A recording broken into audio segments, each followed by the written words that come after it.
ടീമിന് മുന്നിലുള്ള അടുത്ത പരമ്പര ശ്രീലങ്കൻ ടെസ്റ്റാണ്. 2 മത്സരങ്ങളടങ്ങിയ ടെസ്റ്റ് പരമ്പര 15-നാണ് ആരംഭിക്കുന്നത്. ഇന്ത്യക്ക് ലോക ടെസ്റ്റ് ചാമ്പ്യൻഷിപ്പിലെ ഫൈനൽ മോഹങ്ങൾ നിലനിർത്താൻ ഇനിയുള്ള ടെസ്റ്റ് മത്സരങ്ങളെല്ലാം വളരെ പ്രധാനപ്പെട്ടതാണ്. സന്നാഹ മത്സരം പൂർത്തിയാക്കി ഇന്ത്യ ശ്രീലങ്കൻ ടെസ്റ്റ് പരമ്പരക്കിറങ്ങാനുള്ള തയ്യാറെടുപ്പിലാണ്. ഇന്ത്യക്ക് ഇത്തവണ ലോക ടെസ്റ്റ് ചാമ്പ്യൻഷിപ്പ് ഫൈനൽ കളിക്കാൻ സാധിക്കുമോ? സാധ്യതകൾ നോക്കാം. ആദ്യത്തെ 2 ലോക ടെസ്റ്റ് ചാമ്പ്യൻഷിപ്പ് ഫൈനൽ കളിച്ച ഇന്ത്യക്ക് അവസാന ടെസ്റ്റ് ചാമ്പ്യൻഷിപ്പിൽ ഫൈനലെത്താൻ കഴിഞ്ഞില്ലായിരുന്നു. ഇത്തവണത്തെ ഫൈനൽ ഇന്ത്യക്ക് കളിക്കാൻ കഴിയുമെന്ന കാര്യവും ഉറപ്പ് പറയാനാവില്ല.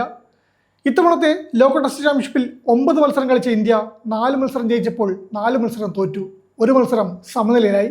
ഇതോടെ ലോക ടെസ്റ്റ് ചാമ്പ്യൻഷിപ്പിന്റെ പട്ടികയിൽ 5-ാം സ്ഥാനത്താണ് ഇന്ത്യയുള്ളത്. ഇനി ഇന്ത്യക്ക് 9 മത്സരങ്ങളാണ് ശേഷിക്കുന്നത്. ശ്രീലങ്കയ്ക്കെതിരായ 2 മത്സരങ്ങൾക്ക് ശേഷം ന്യൂസിലൻഡിനെതിരായ 2 മത്സരങ്ങളുടെ ടെസ്റ്റ് പരമ്പരയാണുള്ളത്. ഇതും എവേ മത്സരമാണ്. ഇതിനുശേഷം ഇന്ത്യയെ കാത്തിരിക്കുന്നത് ഓസ്ട്രേലിയക്കെതിരായ ഹോം മത്സരമാണ്. 5 മത്സരങ്ങളാണ് ഈ ടെസ്റ്റ് പരമ്പരയിൽ ഉൾപ്പെട്ടിരിക്കുന്നത്. ഇന്ത്യക്ക് ലോക ടെസ്റ്റ് ചാമ്പ്യൻഷിപ്പിന്റെ ഫൈനൽ കളിക്കാൻ ഇനിയുള്ള 9 മത്സരങ്ങൾ ജയിച്ചാലും സാധിക്കില്ലെന്ന് പറയാം. ഇന്ത്യ 9 മത്സരങ്ങൾ ജയിച്ചാലും മറ്റു ടീമുകളുടെ ഫലം കൂടി അനുകൂലമായി മാറേണ്ടതുണ്ട്. അല്ലാത്ത പക്ഷം ഇന്ത്യക്ക് ഫൈനലിൽ പ്രവേശിക്കാൻ സാധിക്കില്ല. ശ്രീലങ്കൻ ടെസ്റ്റ് പരമ്പര നേടിയാലും ന്യൂസിലൻഡിനെ അവരുടെ തട്ടകത്തിൽ തോൽപ്പിക്കുക എന്നത് ഇന്ത്യയെ സംബന്ധിച്ച് വളരെ ദുഷ്കരമായ കാര്യമാണ്. ഇന്ത്യയുടെ ന്യൂസിലൻഡിലെ ടെസ്റ്റ് കണക്കുകൾ മോശമാണെന്ന് തന്നെ പറയാം. ഈ സാഹചര്യത്തിൽ ന്യൂസിലൻഡിനെതിരെ 2 മത്സര ടെസ്റ്റ് പരമ്പര ജയിക്കാൻ ഇന്ത്യക്ക് നന്നായി വിയർക്കേണ്ടി വരും. ഇതിനുശേഷം കരുത്തരായ ഓസ്ട്രേലിയയാണ് ഇന്ത്യ വീഴ്ത്തേണ്ടത്. ഓസ്ട്രേലിയക്കെതിരായത് ഹോം ടെസ്റ്റ് പരമ്പരയാണ്. എന്നാൽ ഇതും ഇന്ത്യക്ക് കടുപ്പമാണ്. ഇന്ത്യയുടെ ടെസ്റ്റ് ടീമിന്റെ സമീപകാല പ്രകടനങ്ങളെല്ലാം മോശമായതിനാൽ കിവീസ് ഓസീസ് ടെസ്റ്റ് പരമ്പര നേട്ടം കടുപ്പമായിരിക്കും. അതുകൊണ്ട് തന്നെ ലോക ടെസ്റ്റ് ചാമ്പ്യൻഷിപ്പ് ഫൈനലും ഇന്ത്യയെ സംബന്ധിച്ച് ഇത്തവണ എത്തിപ്പിടിക്കാൻ സാധിച്ചേക്കില്ല. സമീപകാലത്തെ ഇന്ത്യയുടെ ടെസ്റ്റിലെ മോശം പ്രകടനങ്ങൾ നോക്കുമ്പോൾ ശ്രീലങ്കയ്ക്കെതിരായ പരമ്പരയും എളുപ്പമാവില്ല. ഏഴേ മത്സരമാണ് ഇന്ത്യ കളിക്കുന്നത്.